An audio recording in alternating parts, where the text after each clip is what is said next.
Noong unang panahon, ang mga sinaunang tao ay walang formal na wika. Ngunit sa kanilang mga ritual, sayaw at sigaw, unti-unting nabuo ang mga unang tunog na nagbigay kahulugan sa kanilang mga damdamin at pangangailangan. Ito ang Tarara Boom Di.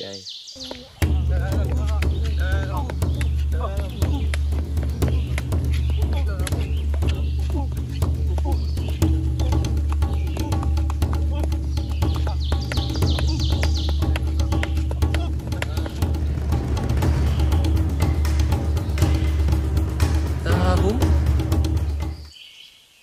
Di ay ang musika. Ulan. Oo, Tarabum, apoy! Sa pamamagitan ng ritual na ito, unti-unting nabuo ang wika.